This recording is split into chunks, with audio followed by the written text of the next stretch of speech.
Hello students, very very good afternoon. कैसे हैं सभी बच्चे? Neeraj, Ritika, Mahi, Tanuj, Himanshu, Amit, Anjali, Tanuj Jaiswal, Divyanshi, Anushka, Rohit, Akshit Yogi, Archana, Divyanshi. How are you students? Again I am asking to you, how are you? कैसे हैं आप सभी बच्चे? गुड आफ्टरनून बेटा। I am fine, say how are you? All okay?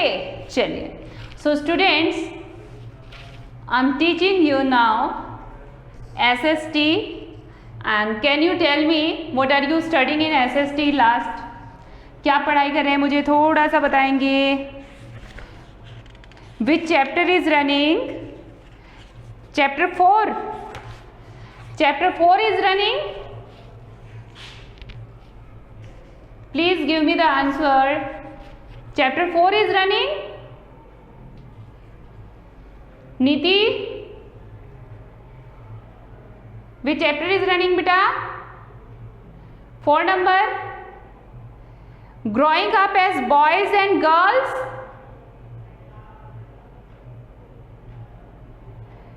No beta, only for today. Only for today I am teaching. Chapter 2. Political chapter 2. Okay. It's okay.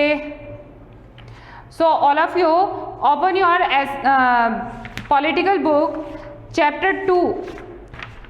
And our chapter 2 is role of the government in health. Health को लेकर के हमारी government का क्या role होता है? अक्सर तो यही मानते हैं कि भाई जो हमारी हेल्थ है उसको हमें खुद को ही बना के रखना पड़ता है अपनी हेल्थ को। लेकिन अगर इन केस कुछ हमारे साथ प्रॉब्लम हो जाती है तो उसके लिए हमें डॉक्टर्स की ज़रूरत होती है, हॉस्पिटल्स की ज़रूरत होती है। अगर हमारे near by he facilities available होंगी तो हमें अगर कोई सीरियस कंडीशन है किसी बीमारी को लेकर के किसी पर्सन के साथ में, तो हम उसका तुरंत इलाज करवा सकते हैं। लेकिन अगर फैसिलिटीज़ अवेलेबल नहीं हैं तो हमें बहुत प्रॉब्लम भी हो सकती है। कई बार तो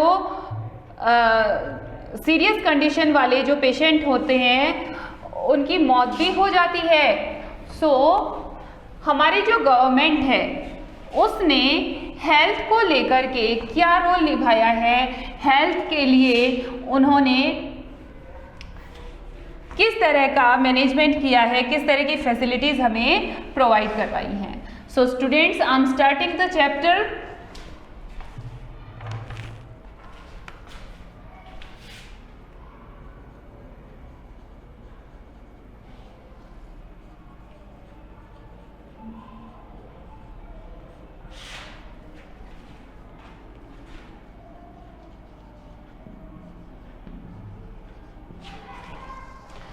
Chapter 2,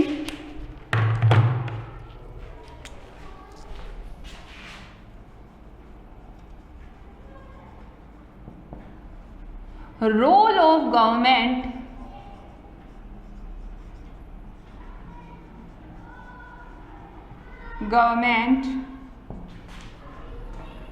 in health.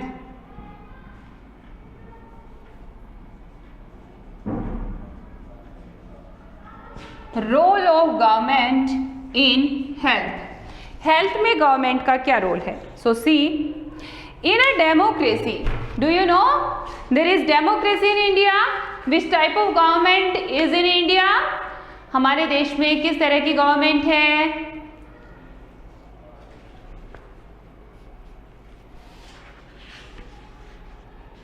What happened? Chapter 1 is running. You were saying about chapter 2 बेटा।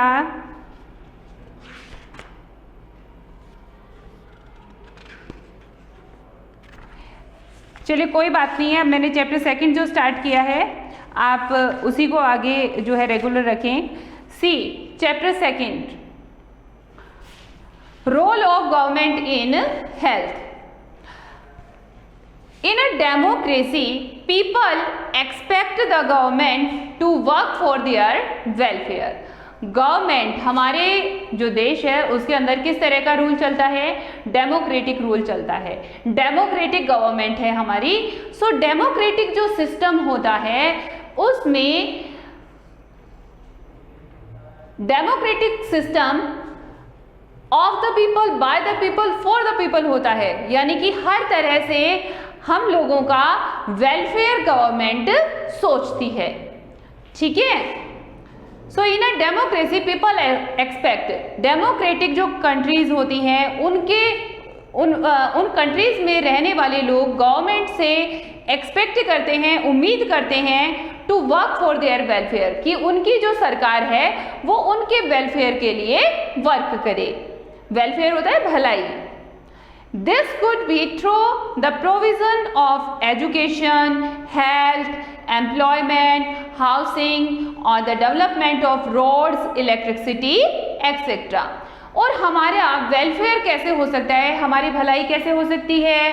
भाई हमें अच्छी हेल्थ प्रोवाइड करवा के, अच्छी एजुकेशन प्रोवाइड करवा करके, हमारे लिए एम्प्लॉयमेंट प्रोवाइड करवा करके, यानी कि रोजगार लोगों को दिलवा करके, इलेक्ट्रिसिटी, रोड, है ना। तो इन सब की जो है अच्छे प्रोविजंस इनके लिए ला करके गवर्नमेंट हमारा वेलफेयर कर सकती है, हमारे लिए सुविधाएं दे सकती है। In this chapter, we shall examine the meanings and problems related to health. इस चैप्टर में हम हेल्थ से रिलेटेड जानेंगे कि क्या क्या प्रॉब्लम्स होती हैं और किस तरह से उनसे हम निजात पा सकते हैं। एग्जामिन द मीनिंग, पहले तो हम मीनिंग पढ़ेंगे किसका? प्रॉब्लम्स रिलेटेड हेल्थ, कि हेल्थ से रिलेटेड प्रॉब्लम्स क्या होती हैं, कैसे होती हैं। Look at the sub heading of this chapter. Students, इस चैप्टर की सब हेडिंग देखो। In what ways do you think this topic is related to the work of government. आपने ये जो टॉपिक पढ़ा, ये जो सब हेडिंग जो दी हुई है, role of government in the health, इससे आपको पता चलेगा कि इस चैप्टर में हेल्थ को लेकर के गवर्नमेंट का क्या रोल होता है, हम उसको स्टडी करेंगे। सो सबसे पहले जान लेते हैं व्हाट इज हेल्थ। हेल्थ क्या होता है? Screen is black. Anjali, there is your connectivity problem बेटा, there is your connectivity problem, check your internet connection. What is health? What is health? Health क्या होती है? सबसे पहले हेल्थ को जानते हैं कि व्हाट इज हेल्थ। हेल्थ को हिंदी में बोलते हैं स्वास्थ्य। हमारी हेल्थ क्या होती है या हमारा स्वास्थ्य क्या होता है? We can think of health in many ways, बहुत से तरीकों से हम हेल्थ को जान सकते हैं। Health means our ability to remain free of illness and injuries. Health होती है जिसमें हम बीमारियों से दूर रहते हैं और किसी भी तरह की इंजरी हमें ना हो तो हम हेल्दी कहलाएंगे। अगर हमें कोई इंजरी नहीं हुई है, कोई चोट लगी हुई नहीं है और हमें कोई बीमारी भी नहीं है तो हम हेल्दी हैं। ठीक है।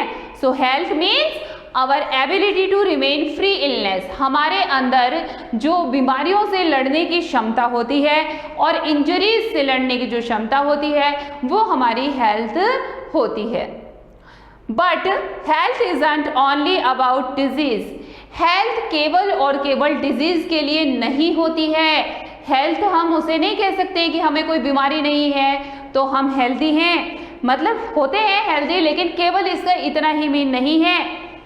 You may have associated only some of the situations in the above causes with health. What we often ignore is the fact that each of the above situation is related to health.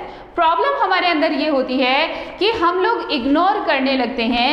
जब हमें कोई बीमारी नहीं होती है तो हम हमारे खाने पीने का ध्यान नहीं रखते हैं क्योंकि हमें ऐसा लगता है कि हमें तो कोई बीमारी नहीं है, और धीरे धीरे फिर हमारी हेल्थ कमज़ोर होने लगती है। अभी आप जैसे खाना खाते हैं तो सैलेड्स वगैरह नहीं खाना, फ्रूट्स भी नहीं खाना, धीरे धीरे जब ये चीज़ें रेगुलर हम हमारे खाने में शामिल नहीं करते हैं तो धीरे धीरे हमारी हेल्थ अपने आप ही कमज़ोर होने लगती है। बीमारियों का ना होना ही हेल्थ नहीं होती है। We need to think of other factors that affect our health. हमें दूसरे भी फैक्टर, बीमारी नहीं है बहुत अच्छी बात है, लेकिन हमें हमारी हेल्थ के बारे में जो अदर फैक्टर हैं उनके बारे में भी सोचना चाहिए। हमारे बॉडी में जो रिक्वायरमेंट्स होती हैं वो रेगुलर कंप्लीट होनी चाहिए। For example, if people get clean drinking water और a pollution free environment, they are likely to be healthy. बिल्कुल हमारे घर में खाने की हर तरह की सुविधाएं हैं, हमारे पास में अच्छा खाना है, ठीक है, हमें पापा अच्छा कमाते हैं, फ्रूट्स भी ला के देते हैं, वेजिटेबल्स भी ला करके देते हैं, सारी सुविधाएं हैं हमारे घर के अंदर। लेकिन जहाँ पर हम रहते हैं वहाँ आसपास में फैक्ट्रीज हैं और वहाँ पर जो एनवायरनमेंट है वो बिल्कुल क्लीन नहीं रहता है, वहाँ पर जो एयर है वो पॉल्यूटेड है। हमारे घर में जो पानी आता है, बहुत सारे गांव शहर ऐसे होते हैं जहाँ पर वाटर प्रॉब्लम होती है, पानी नहीं होता है, तो जो पानी आता है अगर हमारा पीने का पानी साफ नहीं है, पीने लायक नहीं है और फिर भी हमें मजबूरी में उसे पीना पड़ता है तो बिल्कुल हमारी हेल्थ खराब हो जानी है। फिर चाहे हम कितने ही फ्रूट्स खाएं, कितने ही वेजिटेबल्स खाएं। On the other hand, if people do not get adequate food to eat or have to live in cramped condition, they will be prone to illness। कहते हैं कि अगर इस तरह की कंडीशन में कि पीने का जो पानी है वो अच्छा नहीं है, एबल नहीं है पीने के, और साथ में ही जो एनवायरनमेंट है वो भी क्लीन नहीं है, तो आप चाहे कितना ही अच्छा खाना क्यों ना खा लें, आप बीमारियों के शिकार होंगे ही होंगे। तो हेल्दी रहने के लिए खाना तो ठीक है, लेकिन हमें एक अच्छा साफ एनवायरनमेंट भी चाहिए होता है, पीने के लिए भी साफ पानी चाहिए होता है। और जो छोटी बस्तियां होती हैं जिनमें बहुत ज़्यादा भीड़ भाड़ रहती है, वहाँ पर ना तो एनवायरनमेंट अच्छा होता है और ना ही वहाँ पर पीने का अच्छा पानी मिल पाता है। All of us would like to be active. हम सभी को एक्टिव होना चाहिए and in good spirits in whether we may be doing, और इसी स्पिरिट से काम करना चाहिए कि whatever we may be doing, कि सभी के लिए अच्छा हो या सभी के लिए जो ये सुविधाएं हैं सभी लोगों के लिए जुटाई जा सके। If isn't healthy to be dull, inactive, anxious और scared for long stretches of time. If isn't healthy, it isn't healthy, आप हेल्दी नहीं रहोगे। टू बी डल, आप डल हो जाओगे अगर आपको आपके जो हेल्थ रिलेटेड चाहे एनवायरनमेंट है, चाहे वाटर है, चाहे फूड है, अगर वो इम्प्रॉपर वे में मिलते हैं, प्रॉपर वे में नहीं मिलते हैं, तो धीरे धीरे हम डल हो जाते हैं, इनएक्टिव हो जाते हैं, एंक्सियस हो जाते हैं और scared for long stretches of time, और लंबे समय के लिए टेंशन में आ जाते हैं। We all need to be without mental strain. हम सभी को बिना कोई माइंड पर प्रेशर रखे हम रहें तो ही हम हेल्दी कहलाएंगे। हमें किसी भी तरह का हमारे दिमाग पर दबाव नहीं होना चाहिए, प्रेशर नहीं होना चाहिए। All of these various aspect of our lives are the part of health. अगर हम हेल्थ की बात करते हैं तो ये सभी चीज़ें हमारे हेल्थ के पार्ट में ही इंक्लूड होती हैं, यानी ये सभी हमारे हेल्थ का एक पार्ट है। अब यहाँ साइड में देखिए क्या दिया हुआ है, ये आपके लिए है। वुड यू एसोसिएट ऑल और some of these pictures with health? क्या आप इन पिक्चर्स को हेल्थ के साथ एसोसिएट कर सकते हैं? In what ways discuss in group. इन पिक्चर्स को देख करके आपको क्या समझ में आता है? सभी बच्चे अपनी बुक्स में ये पिक्चर्स देखिए कि इन पिक्चर्स को देख करके आपको क्या समझ आता है। Pick two situations from the above college that are not related to illness. इनमें से ऐसी कौन सी पिक्चर है जो इलनेस से रिलेटेड नहीं है, जिसमें बीमारी शो नहीं हो रही है?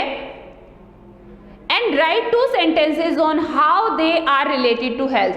और इनके बारे में ये जो पिक्चर्स हैं इनके बारे में आपको 2 लाइन्स राइट करनी है कि कैसे ये पिक्चर्स हेल्थ से रिलेटेड हैं। देखो यहाँ पर लेडीज हैं जो पानी भर रही हैं, यहाँ पर हेयर कटिंग हो रही है, यहाँ पर जो है कोई ऑपरेशन चल रहा है, और क्या दिखाई दे रहा है, ऊपर एम्बुलेंस खड़ी हुई है।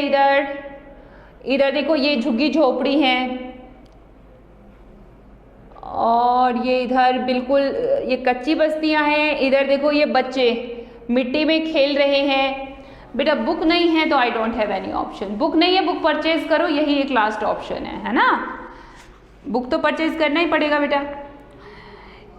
Now see let us health care in India. अब हम पढ़ते हैं कि इंडिया में हेल्थ केयर कैसा है, ठीक है। Let us examine some of the aspects of health care in India. आइए इंडिया के अंदर कुछ हेल्थ एस्पेक्ट्स जो हैं उनको हम एग्जामिन करते हैं। Compare and contrast the situation expressed in the first and second column. यहाँ पर 2 टेबल बनाई गई हैं, 2 टेबल बनाई गई हैं। दोनों को पढ़ करके हमको दोनों को रीड करना है और दोनों को जो है आपको कोरिलेट करना है। देखिए फर्स्ट वाला कॉलम जो है, India has the largest number of medical colleges in the world. पूरी दुनिया के अंदर भारत एक ऐसा देश है जिसमें सबसे ज्यादा नंबर में मेडिकल कॉलेजेस हैं, जिनमें डॉक्टर नर्स तैयार किए जाते हैं, मेडिकल कॉलेज हैं। And is among the largest producer of doctor. और भारत ही वो देश है जिसमें सबसे ज्यादा डॉक्टर्स तैयार किए जाते हैं, सबसे ज्यादा मेडिकल कॉलेजेस हैं और सबसे ज्यादा डॉक्टर पूरी दुनिया में हमारा देश तैयार करता है। Approximately 15,000 new doctors qualify every year. लगभग हर साल 15,000 डॉक्टर्स रेडी होते हैं। 15,000 डॉक्टर्स एवरी ईयर्स रेडी हो जाते हैं। Health care facilities have grown sustainably over the year. Health care जो फैसिलिटीज हैं वो सालों से जो हैं उनमें ग्रोथ होती आ रही है। In 1950, there were only 2,717 hospitals in India. अगर 1950 की बात करें, अभी 2021 चल रहा है, अगर 1950 की बात करें तो उस टाइम पूरे देश के अंदर, पूरी इंडिया में टोटल ही 2,717 हॉस्पिटल्स हुआ करते थे। In 1991 फिर टाइम बीता और 1991 में देयर वर 11,174 हॉस्पिटल्स। कितने हॉस्पिटल्स हो गए ग्रोथ करके? 11,174 हॉस्पिटल्स हो गए। पेज नंबर 20 है बेटा, प्रतीक 20 नंबर। 1991 का हो गया। इन 2000 फिर टाइम और बीता, 2000 में द नंबर ग्रेव टू 18,218 और फिर सन 2000 में यानी कि 2000 में हॉस्पिटल्स बढ़ करके कितने हो गए? 18,218। So India gets a large number of medical tourist from many country. India ही वो कंट्री है जिसके अंदर एक बहुत भारी संख्या के अंदर मेडिकल टूरिस्ट जो होते हैं वो हमारी कंट्री में आते हैं, वो अलग अलग देशों से आते हैं। They come for treatment in some of the hospital in India. Bharat में क्यों आते हैं मेडिकल टूरिस्ट? क्यों आते हैं? क्योंकि उन्हें कोई बीमारी होती है, वो पेशेंट होते हैं, अपना इलाज करवाने के लिए आते हैं। That compare with the best in the world. और भारत में जो फैसिलिटीज मिलती हैं हॉस्पिटल्स में वो वर्ल्ड की बेस्ट फैसिलिटीज होती हैं। India is the third largest producer of medicine in the world. पूरी दुनिया में भारत थर्ड नंबर पर आता है जो सबसे ज़्यादा दवाइयाँ प्रोड्यूस करता है। सबसे ज़्यादा दवाइयाँ प्रोड्यूस करने वाली कंट्रीज में इंडिया का नंबर थर्ड है। And is also a large exporter of medicine. ये एक बड़ा एक्सपोर्टर भी है मेडिसिन का। So students, we have studied the one side of this table. Students, in your last classes you solved the question answer of chapter first. So in homework what will you do? In homework you will read chapter second and you will learn the questions those have you solved in last classes. Last classes में आपने जो question solve किए हैं chapter first के, उन्हें आपको learn करना है और साथ में ही जो चैप्टर सेकंड है उसे मैंने जहाँ तक आपको रीड करवाया है आपको उसे अच्छे से रीड करना है, समझना है. So we will meet you on the next day on the same time. So आज के लिए thank you, bye, have a nice day.